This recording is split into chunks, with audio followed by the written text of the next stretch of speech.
Hello, it's me, Kaypee, your host, and thanks for joining me on what is called in Scotland a very dreich Scottish Sunday weather. Lots of rain. Hopefully, it's a bit better where you are. And this is a podcast where I'm riding solo this time. So that means I've trolled social media for questions, and some of them are pretty good. So what better time to start with our first question, which is from Fenrir Thorvaldsen.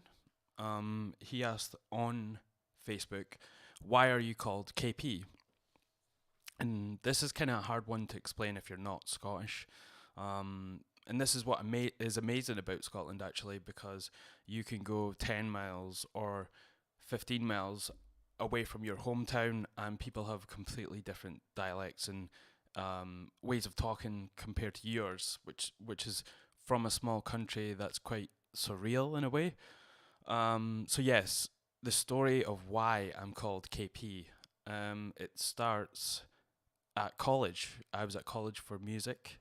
One of my friends who was from Glasgow, which is 60 miles from where I was doing music, he had never heard the word puss before, which in Scotland, in specific areas, means your face. So he thought it was funny to call everyone puss, and he would say it after their first name and their last name. So it'd be like, oh, Dave Puss, Steve Puss, and eventually he got to me, and my last name being Kinloch, which is a very Scottish name. He would shorten it to Kinpuss. So he thought it annoyed me. It's funny talking about it. It's gone back a few years. He thought it annoyed me, so he would say it all the time, and eventually it got shortened to KP. Every time he would greet me, he would say, "All right, KP." Well, that's Dave's voice, so I'm sticking with it. Yeah, that's how I got called KP, and I've been knowing that for, I'm not sure now, maybe 10 years, I guess. Wow, I'm getting old.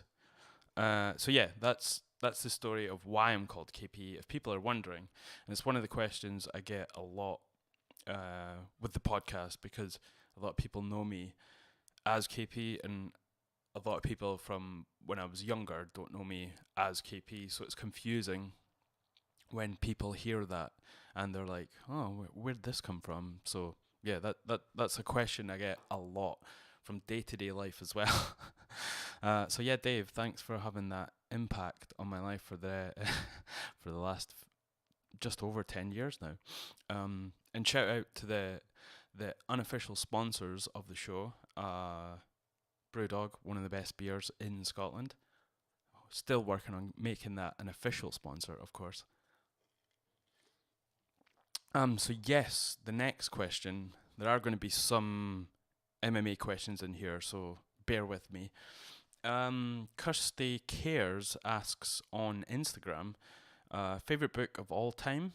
It'd have to be the Bible, because there is only one book, obviously. Or The Hungry Caterpillar. That's another good one. It took me a while to go through that one actually, but I got there. But getting past those two, the one that had an effect on me for the most of my life has been A People's History of the United States. Fantastic book. It took me at least 4 times to read it and actually understand it. I remember when I was working as a lifeguard, I would be in the health suite, which was like a place people would pay extra to get like a sauna, have like a different access to the pool, a steam room, private showers as well. And I would, so when I was supposed to be working on the health suite, I would read this book, and everyone would always come up to me and be like, "What are you reading?" And I'd be like, "Oh," sounding pretentious and very hipster. I would be like, The People's History of the United States. It's one I would highly recommend to anyone if they have a sort of weird fascination with America like I do. And I think a lot of people do, because it's a country unlike the UK. It's kind of the same way that people have a fascination with Japan, I guess. because that culture is so alien to us. Um, and I think the opposite end of that is the sort of American culture. So I bought this book, and the reason I heard about it was strange. This sounds so silly, and how films have an effect on your life, but it was watching Good Will Hunting. Uh, One of the books, um, Matt Damon's character said in response to what are the right fucking books to Robin Williams as a character, and he said, read A People's History of the United States. That'll blow your fucking mind. So that stuck with me, and I was a bit younger at the time when I saw that, obviously. And when I was old enough to sort of start getting into books out with school, because when you're in that school situation, you don't really want to read the books that are put in front of you, never mind extra ones outside of school. Which that's how I felt at the time. So when I was old enough to sort of understand what the book was pertaining to, yeah, I started reading it, and sorry, excuse me, I'm burping. I started reading it.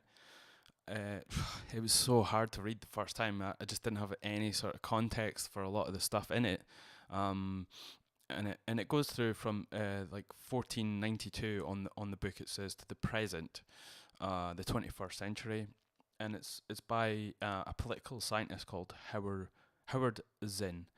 Yeah, just if you get a chance to pick up this book, it applies to so much now as it always has applied since it came out in 1980. I think that's when it was the first edition, and it's obviously went through some renewals and people bringing it back and talking about it. It's not one I've heard anyone else talk about, to be honest, and I guess that gives me sort of hipster status to talk about it. But yeah, I found out about it on Good Will Hunting, and it's it it starts from sort of when Christopher Columbus, quote unquote, discovered America, all the way up until now. And I guess it's taken from first-hand accounts from the people that spoke, and people who were able to record the awful stuff that's been happening to them since that time and until present. And yeah, so it's all sort of first-handish accounts. Whether you can take them as sort of gospel, it's a different matter, but it paints a different light to what the United States has been painted in for the last however many years. You know, a lot of people now are starting to denounce Columbus for discovering America because of the horrific things he does. And this book highlights that, especially. Some of the stuff that you get into at the first chapter with Columbus is sort of horrifying. Like the slavery and the things that these people, the Native Americans, were forced to do is just horrendous. And yeah, and it goes through all the history up until now, and yeah, highly recommend it. 5 stars out of 5. Um, Kirsty also asked if you could be born in any period in time and culture, what would it be? Um, that's a tough one. I think this has came up before actually as a question. I'm not quite sure, but I've probably posed it myself and answered it on another episode. But if anyone knows me, they know I'm super obsessed with Göbekli Tepe in Turkey, the Neolithic structure. I think Neolithic, is that how you would describe it? Anyway, it's a monument that's they think a religious monument that date back to 12,000 BC, which is pretty insane. They don't really talk about it, you know, because it kind of goes against a lot of what archaeologists and it's not a conspiracy because it's real, obviously. There's no way to sort of get round that it's that old but that complicated, and there's nothing really in between to say, this is a kind of a nice linear progression from them then to now to show how they were able to build that from where we get to. I mean, the closest thing that they've built is probably Stonehenge, and that I think that's like 5,000 BC. You know, that's a huge gap, and I would think that's probably my my all-time favorite time because I want to be there and see why this was built and why, because it was mysteriously covered in a winter, so all the soil samples are one layer, so it means it was purposely buried at least, I might be talking at my ass here, at least sort of 12,000 years ago. So there's obviously the question of what happened before that, leading up to when it was built, the sort of the infrastructures that had to be in place as well. It brings up those questions of how they were able to provide food for these people that were building such a huge site. You know, there's a lot of politics, I guess, that goes into that, and a lot of infrastructure that has to be in place to support that level of construction. It's the same with Stonehenge. They always pose that question too. I think they're starting to figure it out. But yeah, Göbekli Tepe. I'd like to be there just to see why it was buried so suddenly. And there is a lot of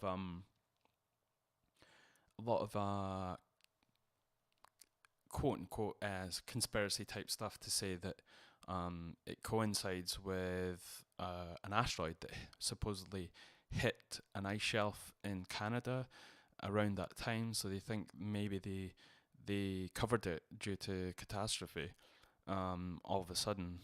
And yeah, so if you haven't checked it out, go online and do your research on Göbekli Tepe, because it's pretty fucking awesome to view this and know that humans made this at a time where they were just supposed to be hunter gatherers, and it kind of those sciences that are grinding against each other slightly when it comes to this, because if you're trying to attribute a certain type of what you presume is a human at that time, the same humans as us, obviously, that goes back even further, but to think that it was purely hunter gatherers that did that is it's a hard one to swallow. I think there's more to come from it, and I think they've only uncovered like 10% of the whole place, because it's going to take a long time for them to dig down without disrupting too much. Yeah, Kirsty, thanks for that question. Hopefully that hopefully that answers it. What else have we got here? There's going to be a few MMA ones. Jamie asks, good old friend, how you doing, Jamie? I've not seen or spoke to you in a few months. A friend from my old work when I was a lifeguard, he asked some of your funniest moments. Oh shit. I don't know. I guess he's talking about ones that we've had together when we were lifeguards. I don't think there's many I could tell on here without getting banned or something like that. I've been thinking about this one, and I think the one that kind of always comes out to me is a funny one. So just for the sake of telling the story, the person it is about, we'll call him Dave.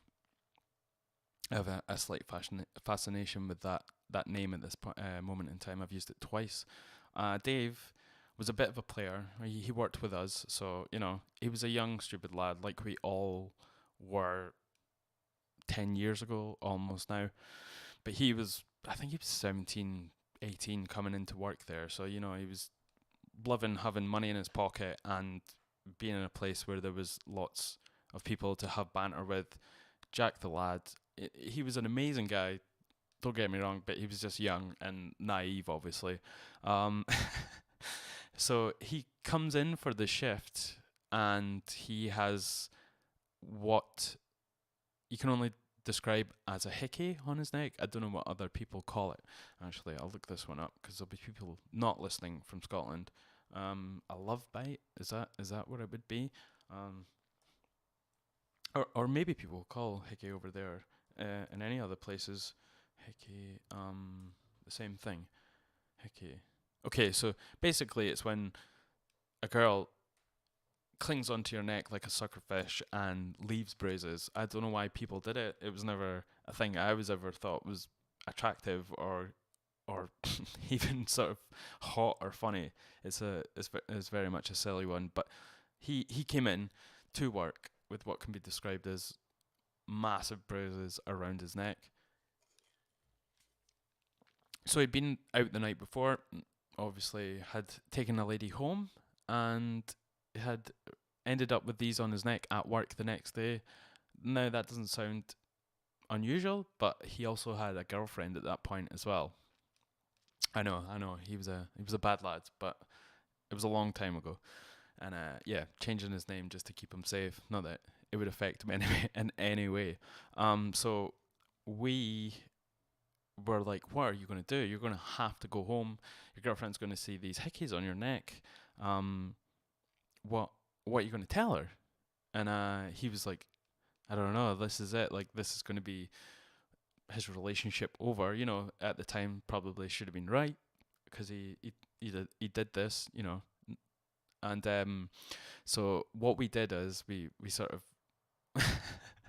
we took him down to where they keep all the Hoovers for the leisure pool, unnamed leisure pool, and we we filmed ourselves pretending to pin him down, and we would use a Hoover to like suck on his neck and leave these circular marks, much like hickeys. So we put them all over his neck. We posted on social media these, like we were trying to play a trick on him, that we were pinning him down, and he had no way of sort of like getting out of the situation because we were all there pinning him down, using the Hoover on him, and we posted this on social media so that he wouldn't get in trouble. And his girlfriend at the time thought it was as using the Hoover on him. It's not one of our greatest times, but it was pretty funny at the time. Anyway, Jamie, thanks for that one. I wish I could tell more stories, but yeah, not good for listeners at this point. Um, okay, another question. Ruth, I'm gonna say your last name wrong. Alertowicz. I think that's your married name, not your maiden name. What is your favorite kata? Uh, well, if you don't know what kata is, it's a hard one for Scots to say because any T's in the middle of a word or at the end, we usually miss out. So I'm trying to say it properly. Kata. Usually it would be kata. Yes, kata. Yes. So when I was growing up many moons ago, I did Shotokan karate, like a lot of people, and yeah, I was really good at it. I was young. It kept me busy, kept me from jumping all over the place and doing all sorts when I was a young lad. Yeah, so it gave me that discipline from a young age, but it had no real um, had no real application when it came into a fight, I guess. Maybe confidence, I don't know. But it was good. It was good training. Good to keep a young lad sort of give a young lad lots of discipline, and it was good to sort of progress as well. You do your belt, you get onto your next belt, and there's something to sort of obtain and look forward to, and keep your head down. And it's that coincided with school at that time, obviously with my primary school education. That meant that I had that focus when I was going into the classroom as well. That I think I was missing when I went into my early teens because I stopped doing it then. Because I reached my black belt, my kids' black belt, but I did all the same stuff as the adults. I did the adults classes, so I'd have to wait till I was 16 to do my adult black belt, which sucked. I'm not gonna wait. When I'm a young lad to get to 16 and then redo something that I'd already worked hard for and obtained. I don't know if they keep that rule anymore. It was a pretty stupid one, to be honest. So yes, a kata is something that you do. It's a series of moves, and it's to sort of remember a series of moves as you progress. The series of moves get harder or more complicated, and sort of show off what level you are as a martial artist, a karate man, I guess. I think I don't know what you call yourself at that point. Um, so yeah, so the more you progressed, I think it was you had to do katas for your each grading, so you got to your next belt and the black belt or whoever would sort of judge you on how well you did it. I think it consisted of sparring and katas. I'm not sure. It's been so long. Um, And my favorite one, oh god, I can only remember the name of one, to be honest, and I think it was the very first one that you learn as like when you go from white belt to red belt. It was called, I think, Heian Shodan. Wow, I'm just reading the list on of them here because I can't remember. So this is the official Shotokan karate katas. I don't know if they've changed in the last 15 years, so excuse me if I get them wrong. Heian Shodan was the first one, and it says here it's the first official kata used at many schools. I assume it was the same for me. And then it goes on to Heian Nidan, and I thought that one. I think that was one of my favorites at the time. I'm not sure. I think because the moves you learn for Heian Shodan, the first one, were so basic, and I was so enthused to get better, quicker. When I started learning the next one, I think I remember just having an affinity for this kata because it felt like I was progressing, and I was past red belt, and it felt like it was more, like, if you know what I'm saying. So yeah, Ruth, I'd probably say Heian Nidan if it's the right one. I'm sorry if I got it wrong. And your name. Uh, I has anyone been watching Final Space? Actually, I have a huge and massive gaping Rick and Morty hole in my life at this moment, as everyone who loves that show will have as well. I think we're having to wait till next year, but there's been an announcement that they have green lighted 72 episodes and give the team that do Rick and Morty money, so they don't have to worry about going from season to season trying to secure whatever it is they do, and it's boardroom talk, and it makes me bored. Um, so I've been trying to look for something to sort of fill this void in my life at this point. Um, but I've been reluctant to watch anything that is animated and is based in space because you're just going to draw comparisons immediately to Rick and Morty. But I found this thing on Netflix called Final Space.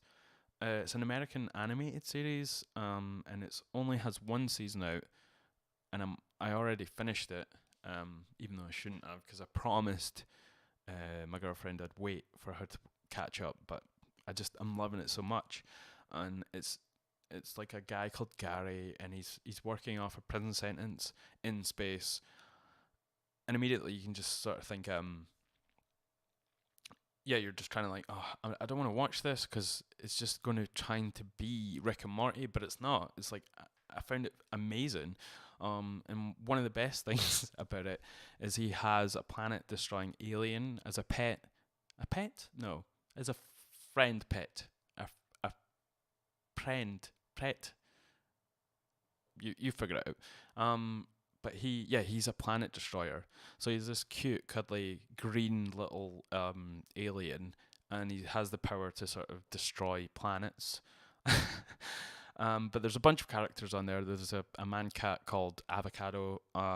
There's a robot called the Sames, which are sort of androids that replicate themselves, and they all have like names scribbled on their forehead so you can remember who they are. And there's a robot that's there to stop him from going insane. His whole prison sentence on this spaceship. His name's Kevin, and Gary hates this android because he's so happy and positive all the time, and he would actually drive you insane. But yeah, if you've not watched it yet, it's got like something like 98% on Google users like this TV show. It's only got one season. IMDb 8.5, Rotten Tomatoes, which can be give or take on what they say about it. Common Sense Media gave it 2 out of 5. I'm not sure what that is. Doesn't seem very logical. But yes, if you watch it, get back to me. Tell me if you like it. It will save your life in between this time and the next time we see Rick and Morty. I think there is a sort of an Easter egg to Rick and Morty in it. I don't want to give anything away, but it's in the form of seeing a ship. It's not 100% like the ship from Rick and Morty, but it's definitely seems like an Easter egg. And what's great about this is it shows it sort of it's what's influenced it like very much on the surface. There's a lot of Blade Runner. There's feels of Sunshine. You know the Danny Boyle movie. Yeah, you watch it and you can see where the influences come from, but it doesn't bother you because it's just amazing, and the animation's pretty good, to be honest. And Gary, he's kind of this lovable, affable oaf. You know, he's not sort of ill intent in any way. He just like sort of super likes everything, but people tend not to like him. So yeah, watch it. Final Space on Netflix, and please get back to me if you've heard it on the show and you enjoy it, because I hope people enjoy it as much as I do. Yes, and sort of keeping it on the TV and movie side of things. Um, there's also been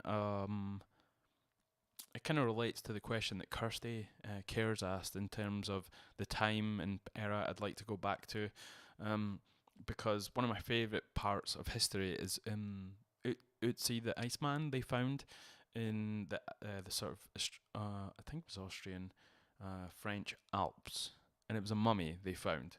And when the snow started to recede, one of the positive things, not so positive obviously, of global warming is they're starting to find mummies and prehistoric tools from the receding ice caps, and they found this mummy in what was used to be snow-covered Alps, I guess. You know, don't quote me on it. And the ice was receding because of global warming, temperatures rising, and people were walking up there during the 90s, I guess. You know, as people do in the 90s, I guess, go hill walking or something. And they find this mummy, and they see, well, a body first of all. The walkers thought it was some from a recent sort of murder, or someone who's sort of been walking up on the mountain and sort of got lost and then frozen. So yeah, so they've made a movie about this mummy, and it's going to take place up like his life up from the clues that they've got from all the science they've been doing on him from years. You know, they've found tattoos on him. They found that he had like wild berries in his stomach and grains of all things as well, which was causing inflammation, I guess, in his body as well. We all know that about some grains do that to you, and they could tell that from like what they found in the stomach and the inflammation as well. Um, and he had, I think he had like a couple of wounds from when he was murdered that they could tell when they CAT scanned or X-rayed him, and he yeah, they can tell a lot from the emerging science is then revealing more of what happened to this man, and it's super intriguing. It happened 5,000 years ago, I think. Let me just check so I'm not talking completely out my ass. So on Wikipedia, he lived between 3,400 and 3,100 BCE. So yeah, roughly 5,000 years ago, and he's Europe's oldest known natural human mummy. Wow, that's insane. That's wow. Okay, so yeah, and he was about 45 on the border between Austria and Italy, and he bled to death. Wow, this is insane.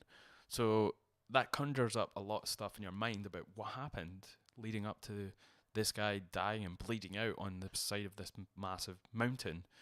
And what is amazing is a film company have made a movie about the events leading up to when he was found.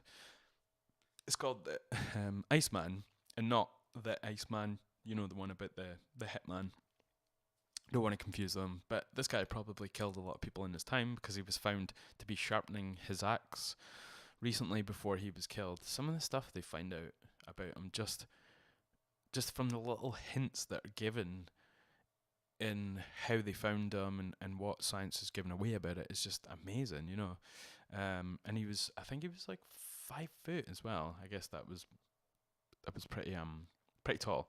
He was 61 kilograms. Wow, that was he's a light one. And yeah, so they've released a movie about his life leading up to it, which I'm so psyched to see. I'm not sure when it's sort of released. I'll just check that for you guys. Um, it might have came out already. I'm not sure, but it's getting released. They should go the Netflix route though, because Netflix are getting everything. Um, Iceman film, not the Hitman one. Yeah. So it's saying it came out in, I can't be right, 2017. It's German, so it's a biographical crime thriller. I can't talk. There's always one word every episode. A biography crime thriller film based on the true story of longtime notorious hitman. No, that is the hitman. Oh my god. Okay, so yeah, it's coming out sometime. Film review of the Iceman. Oh, okay, yeah, looks good. So check it out if you get a chance. Iceman, not the Iceman. Don't make the mistake like I just did. On to the next question. Um, let's see. There's going to be some MMA ones, as I said. I got a cheeky response on Instagram because when I was trying to get questions for this episode, I posted a picture of me suntanning myself in some delectable shorts in France 2 weeks ago. Yep, I'm looking pretty dapper, and I got a message saying, "Have you ever considered a spray tan?" And that is by Vic1M on Instagram. Pretty cheeky. Anyone that works outside knows that there's the inevitable of getting a t-shirt tan.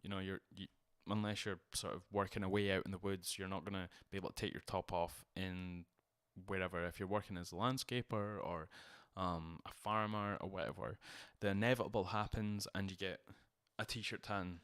So no, I haven't considered a spray tan. The furthest I've ever went was going on the sunbeds, which is hard when you work outside and you have a t-shirt tan, because unless you put, I guess, tights or bandages halfway up your arm, you're not going to be able to even out that tan. So it's kind of pointless.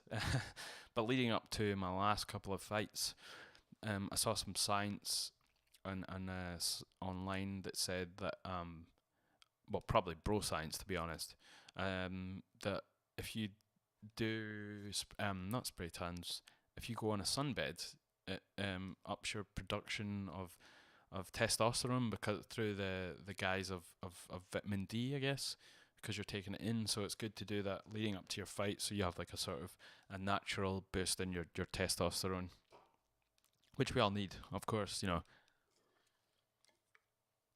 you're not on the fake shit. So yes, no, I would never consider it a spray tan. It's a bit fake for me. Next question by Ewan Sloan on Facebook.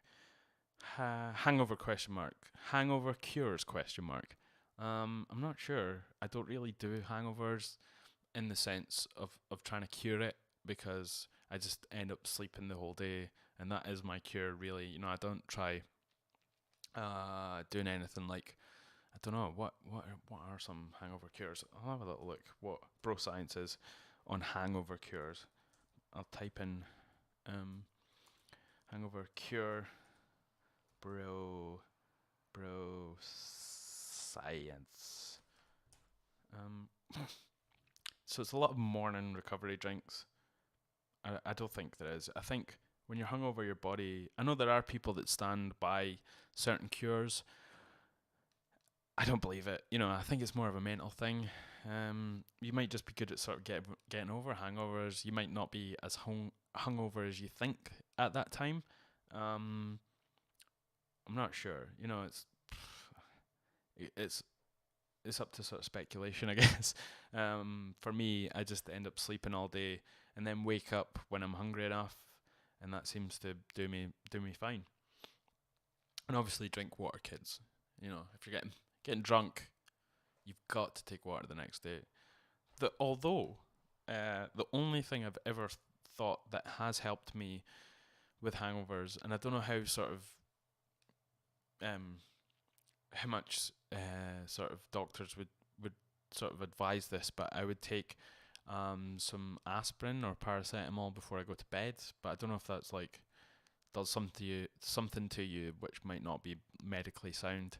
And I would down like a sort of pint of water before I go to sleep. Those times I have woken up without a hangover, I guess, but I don't know how well advised that is for people to do that. So don't quote me on it. Um, uh, Next question. Bear with me. So the next question is, what's your favorite beer at the minute? Now, obviously, it's going to be Brewdog, all-time favorite beer at this point. Hipsters are going to shout at me for this because there is a huge sort of pretentiousness around craft beers and IPA at this moment in time. But I think this Brewdog's awesome. Um, Specifically, the Punk IPA is good. You know, just as an all rounder. I know some people that like the original one, but it just tastes like a normal sort of non Brewdog beer, I guess, like from 10 years ago. And this one I'm drinking just now, the Elvis Juice, it's a little bit more dearer. It's the grapefruit infused IPA. But when I'm not drinking that, one of my favourites at this point is actually I'm working for a microbrewery called Barney's Beer at the moment, just part time, and they have one that is just it's an amazing sour beer. They're based in Edinburgh. Let me just figure this one out. Beer. They have a sour beer. I don't know if I can find it actually because I can't remember the name.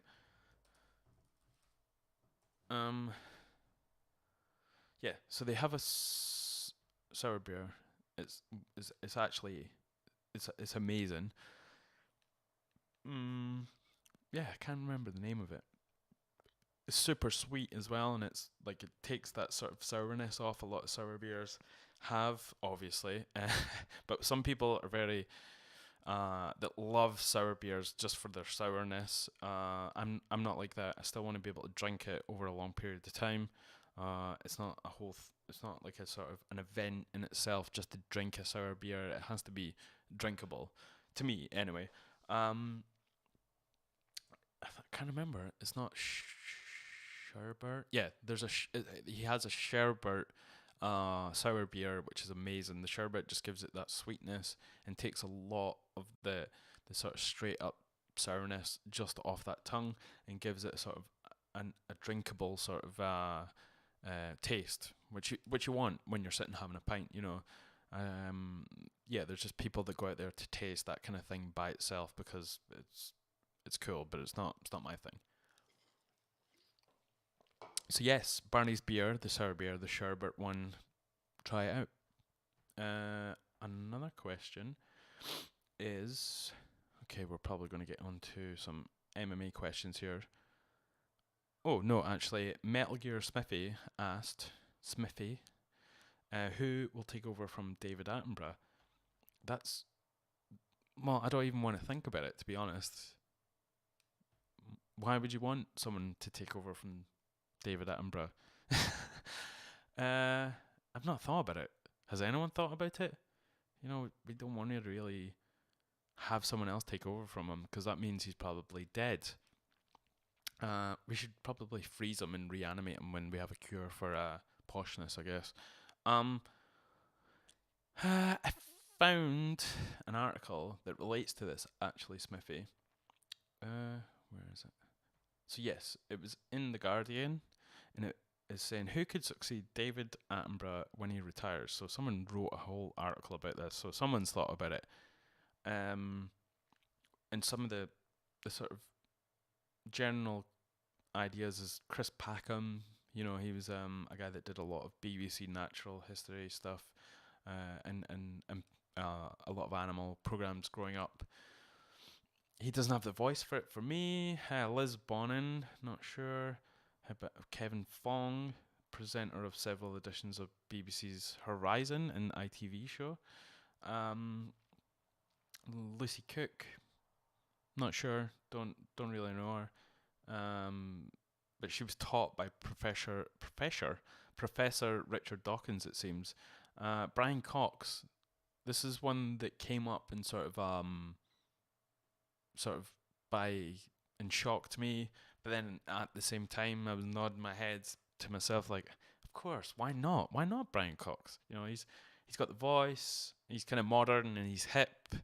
Not that David Attenborough was ever those things, but he's definitely got the sort of the the chutzpah, as they say, or the cojones to do that sort of thing. You know, he's charismatic as hell, and yeah, he's good at sort of talking, not like me, I guess. You know, even though I do this a lot. Um, yeah, he'd be great for it because I had one of his audio books and it was him narrating it, and yeah, he does a fantastic job of that. But I don't think anyone who's going to take over from David Attenborough is going to have the same sort of gravitas, and yeah, there's a certain sort of it's hard to explain actually, but there's no one really with that voice anymore. It came from an era of the BBC where it almost sounded sort of made up as well, you know, overly posh, um, so eloquent in the way he says things and the timing as well. I don't think anyone has that. It would be purely on their sort of physical presence, I guess. Someone taking over. So yeah, I don't want to think about it, but I think Brian Cox is a good sort of bet. But it'd be a different thing. It wouldn't be Brian taking over. It would just be Brian doing his own show, I guess, or his own version of whatever. So yeah, I'd go with that. Hopefully that answers your question. Next question. Uh, okay, so some MMA ones here. UFC Calgary last night was pretty phenomenal.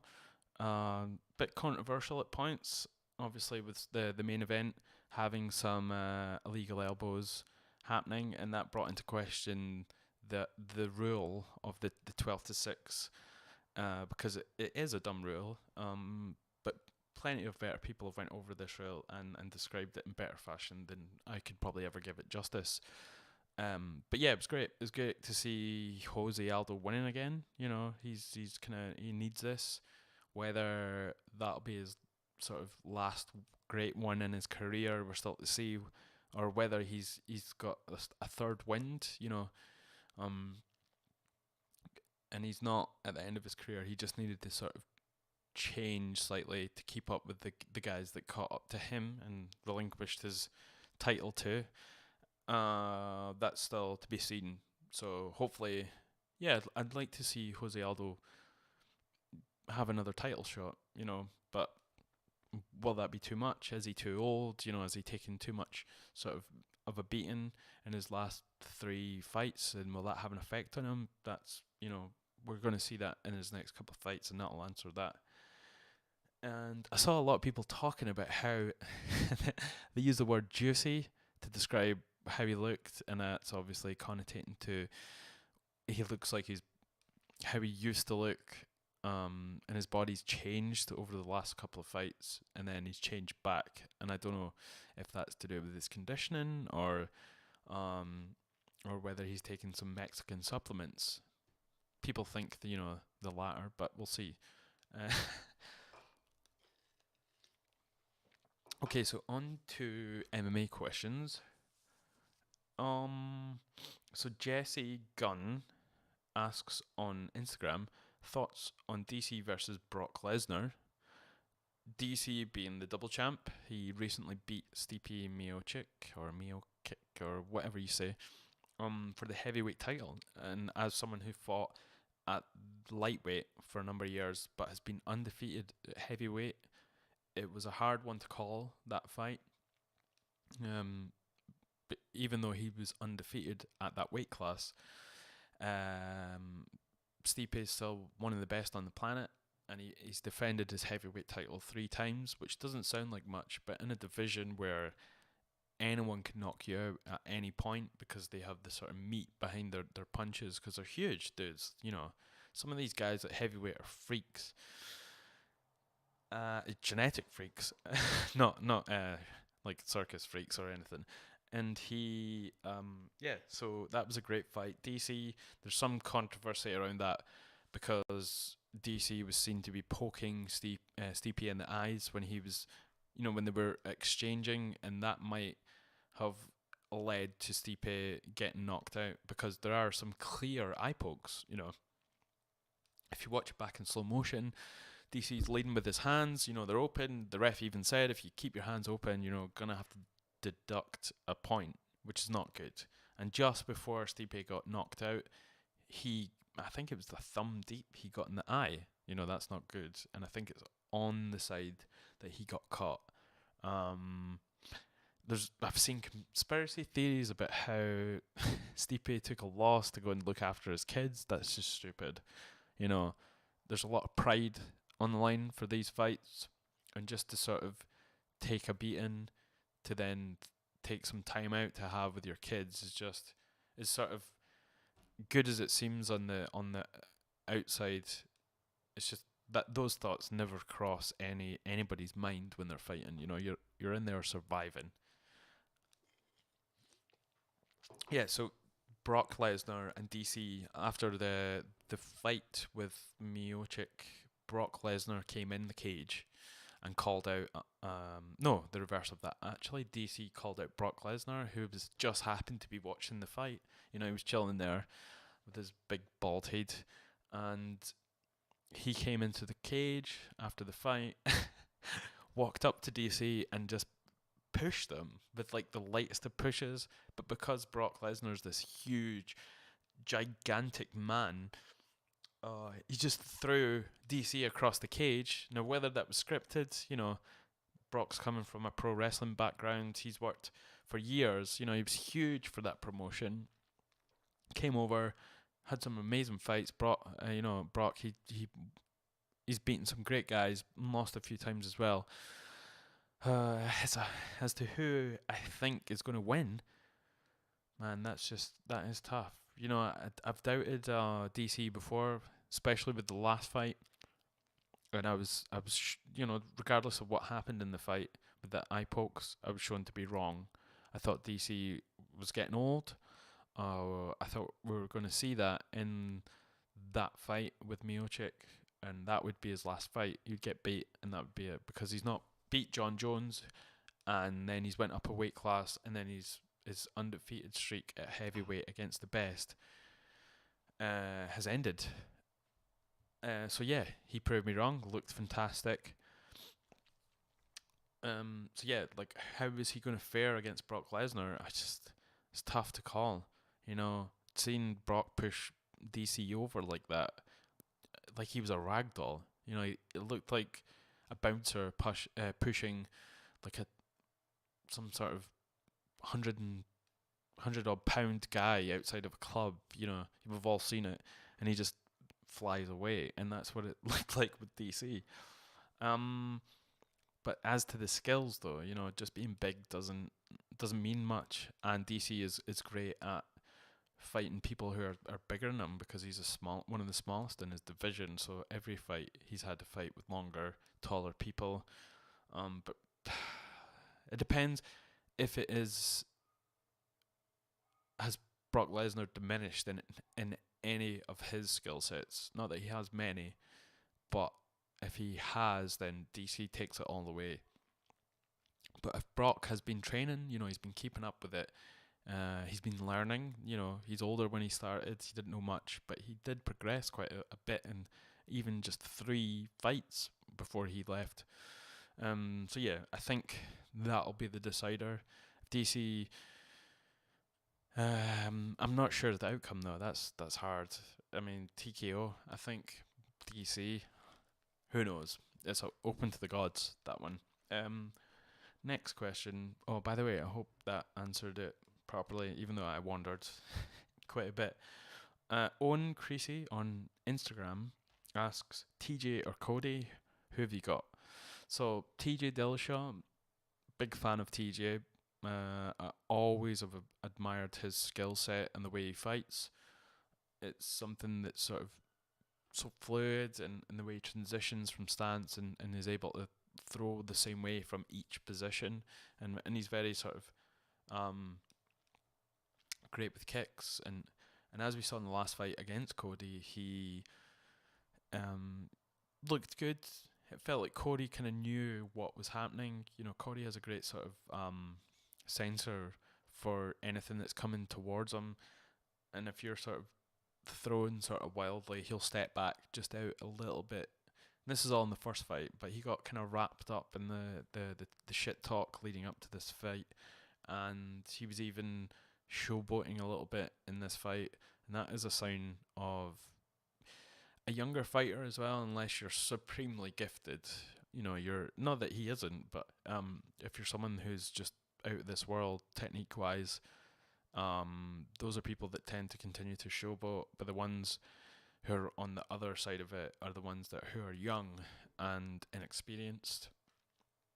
And the last time he did that was against Dominic Cruz. He won in spectacular fashion against Dominic, and he was showboating all the way through that. So it kind of makes sense he would try to do it in this fight, but he wasn't landing either. You know, both of them were sort of not landing as much. And then Cody dropped TJ in the first round. At the end of the first round, it looked like he was going to be out. TJ recovered, came back. TJ stuck to the game plan and won, you know, in great fashion. This rematch, I've been listening to a lot of pros making reactions to this fight and giving their pick, and I agree with a lot of them. Kind of have to, you know, when they're pros. And I think Cody's learnt from this experience, and I think he's maybe gonna, you know, I think he's learnt some humility. He's probably matured a little bit. I think Cody takes it in this fight. You know, TJ's awesome. I think he's super slick, but I think Cody got his emotions got the better of him. It felt like TJ was getting his emotions were getting the better of him in the first one, the first round. He cooled down, and Cody got, you know, his emotions the better of him in the second round, and then he got knocked out. So yeah, Cody, I think. I didn't have him in the first fight. Leading up to this fight, I thought TJ would still take it, but after delving a bit deeper, I'm convinced Cody's going to get this one. Yeah, Cody. From just a little break on the MMA questions. Martin Rutherford on Facebook asks, "Did you ever learn the rest of the lyrics to Pharrell Williams' Happy?" I refuse to learn a song that is just if you're happy and you know it, just with different words. You know, it's a repetitive song. It's not very inventive. Has the same sort of theme. Same with "Are You Happy and You Know It" as well. You know, he just reinvented. He's trying to reinvent the wheel. So I'm not going to learn the lyrics to it. Obviously, we've had some discussion over this. Yeah, hopefully that tells you enough about that. Another question from who have we got? John McElroy from Martial Arts Chat Podcast. He asks, "Is Dana White and Brendan Schaub really Eskimo brothers?" I don't know if anyone really knows, who's not into MMA, what the story is behind this, but Dana White is the UFC promoter, and Brendan Schaub used to be a fighter. You know, he came up through the Ultimate Fighter TV show. Had a relatively good run, and then had a few bad knockouts against some gatekeepers, I would say, and then decided that he'd taken enough knocks, and then continued with his podcast. Eventually started stand-up comedy. But these two guys have never really seen eye to eye, even when they were fighting. There was a lot of controversy when the UFC signed with Reebok, and they were the only ones that were allowed to be in the cage as far as sponsors, on the fighters. And a lot of fighters up until that point, one of their incomes is the sponsorships, uh, and in the cage, on the banners and whatever, and what you're wearing as well. And a lot of fighters were earning a lot of money from it. Schaub supposedly was earning up to $100,000. He had receipts from the tax man supposedly, and Dana was kind of squaring off on social media saying that's bullshit. You're not earning that much. But supposedly there is proof of it. So this is how the whole thing started. Years down the line, Schaub is commenting. I'm not sure exactly the details of how they got started at it again, but Schaub and Dana got at it on another fighter's Instagram because Schaub was commenting on, I'm not sure, I've not read deeply into it, but they go at it on this fighter's social media who's in the UFC as well, and so it escalated to Schaub talking about it on different podcasts, and Schaub posted this massive long post about how Dana has to reel his neck in from all this stuff. He's a promoter and such like, and Schaub happened to say that they were Eskimo brothers and they shouldn't be fighting. And if you Google Eskimo brothers, it means that you've slept with the same women. We can only assume. Now, this is not me saying this is what I think. This is me saying what I think he's saying. If you know what I'm saying. Brendan Schaub was seeing Ronda Rousey for a long time. Or not a long time, but long time in the media world or whatever. And there's been rumours before that Dana White was extremely close to Ronda, which he would be if you're a super famous fighter, especially Ronda in the UFC at that point. You're going to keep close to something that is a high commodity for your brand, so you're going to keep close. But there was speculation that spilled into sort of his personal life, and they were banging, to put it nicely. So I think that's what people think Brendan's saying, that they both were, Eskimo brothers. Don't know how that relates to Eskimos and brothers. So he called them out. So to John's question, are they really Eskimo brothers? I don't know. It's hard for me to say. For fun, yeah, okay, I'll go with it. Yeah, I think they are Eskimo brothers. Hopefully. What else have I got here? So the lazy grappler asks, in what round will Tito knock out Chuck and ruin so many people's lives? This is another MMA question in regards to the two greats, veterans of the sport, Tito Ortiz and Chuck Liddell, the two guys that fought before as well. Chuck wanted to come out of retirement to fight Tito, so a boxing promotion that is venturing into MMA has put on these two fighters, aging fighters. Tito is still being Tito, sorry, because I'm Scottish, I can't say the T's in the middle. Tito has still been fighting in one of the MMA organizations. Chuck has not. He's been out for 10 years. Before he retired, he'd been knocked out a few times pretty badly. Dana White, who was his agent at the time, I think, said, look, you're going to have to stop. For someone that used to have an amazing chin, you're just getting knocked out so easily, and we've seen that before. That happens. People that had granite chins get broken. It's just the way it is, and he had one of the best in the business, and it was just a shame to see someone who was amazing starting to get beat pretty easily. I'm kind of torn about this one. I don't think it should happen. I don't think it will happen. I think it's just sort of trying to bring attention to this promotion company, maybe the new venture that this boxer's trying to do. But yeah, there's been some leaked footage of Chuck sparring and hitting the pads, and it doesn't look good. You know, he's like 50, whatever. 50, whatever. I'll check. See what age he is. He is okay. He's 48. You know, he's been retired for 10 years. He was pretty old when he retired, taking some knocks, and just to see him hit the pads, it's not good. I don't want to see this fight at all. If it does go down, there's no way Liddell's winning. You know, it's just if he faced the facts as opposed to rooting for our heroes of the sport. You know, this is what it breaks down to. These are two people that were iconic at their time, and Liddell is many a person's favourite fighter from that era of the UFC before it became huge.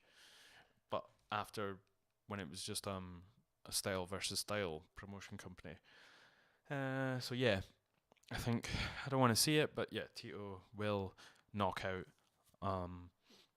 Liddell. Just that's facts. But I wish Chuck would just Falcon punch Tito in the face and win and go with his hand raised high and retire from MMA at that point. Hopefully, he might do a GSP and take all his money back up to wherever he's from or down. Question, another one. What do we have? Okay, I think this is my last question. Maybe, just making sure. Okay.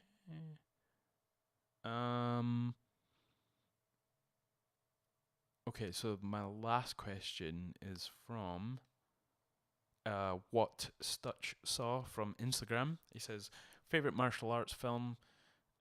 Favorite martial art in film and favorite martial arts film. That's a hard one. I think. Well, let me just get this up. That is a hard one. As a sort of someone who's done various martial arts over the years, that's probably a tough one. So favorite martial art in a film, favorite martial arts film, and any fighting style you wish was in film more. Hey. So off the bat, I think favorite martial art film, and it was one that came out later for me, because I loved a lot of Jet Li stuff, a lot of Bruce Lee stuff, not so much Chuck.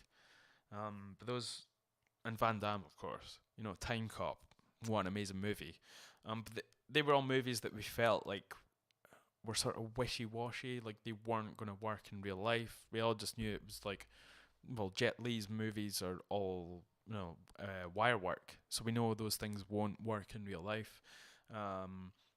But this was pre-UFC, so there's still an air of sort of mysticism around martial arts, and people thought these things would just kill anyone that saw it on the middle of the street.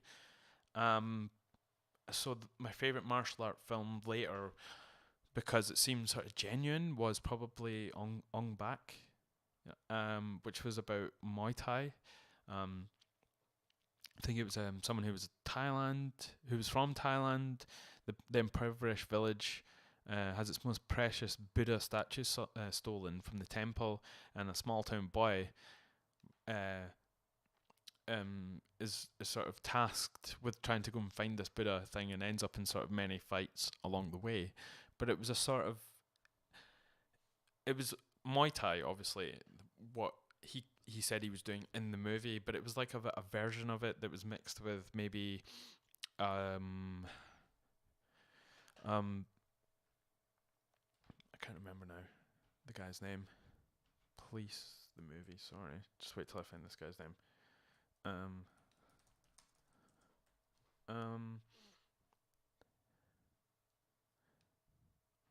Okay.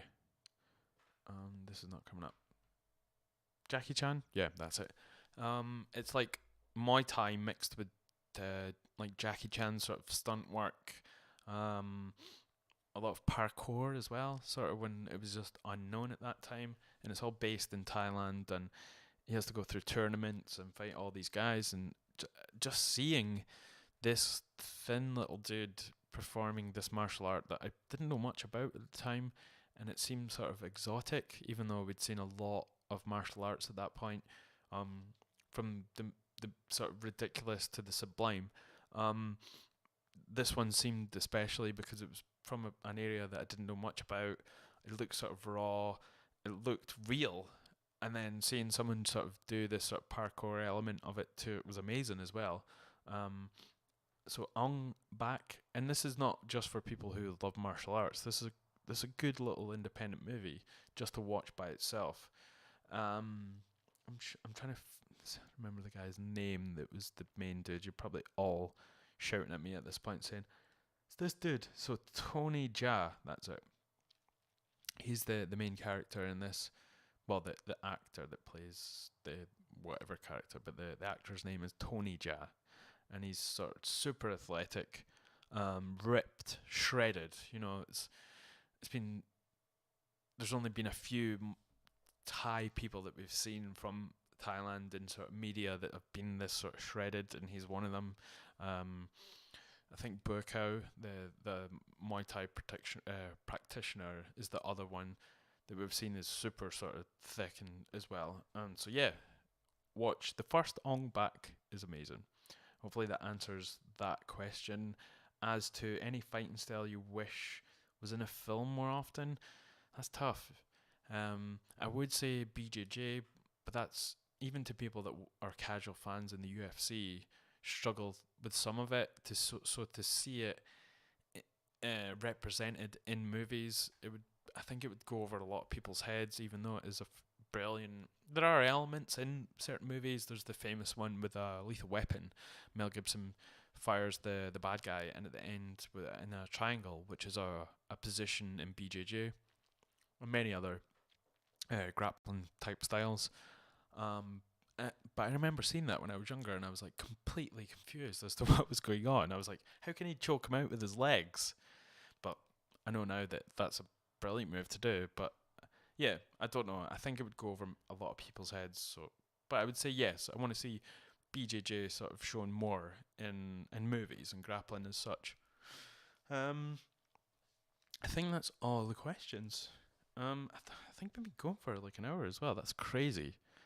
When you get start speaking, you don't know how long it's going to go for. Obviously, a shorter episode than normal. I have some guests coming on next week. I have Scott Malone, who's been fighting in Cage Warriors and had to pull out of his last fight because, well, he didn't pull out. Two people pulled out. Well, he wasn't fighting two people at once. He had someone scheduled to fight live on television. Then that guy pulled out, and then they had a replacement within the last couple of weeks. The guy pulled out the last week of the fight. You know, they were all just about ready to go down to London, and then this guy pulled out. Supreme bad luck. Scott's been on before talking about it. He's coming on Sunday. And then the week after, I have someone from The Fringe. He's in one-man plays called David Williams. I've also got someone coming on next week. I can't remember. Two people coming on next week. Brian Gallagher. So he's a stand-up comedian from The Fringe, Irish, and he's a runner-up on the show Me the Funny 2017. He has his own YouTube channel where they taste stuff. It's a bunch of Irish folks tasting stuff, you know, from different countries. You've probably seen it before, so that's cool to look forward to. Got a bunch of exciting guests coming on actually, and yeah, I think that's been cool. Thanks for listening to this episode. Catch me on all social media at IAMKaypee. So it's IAMKAYPEE. Yeah, thanks for listening. Ciao.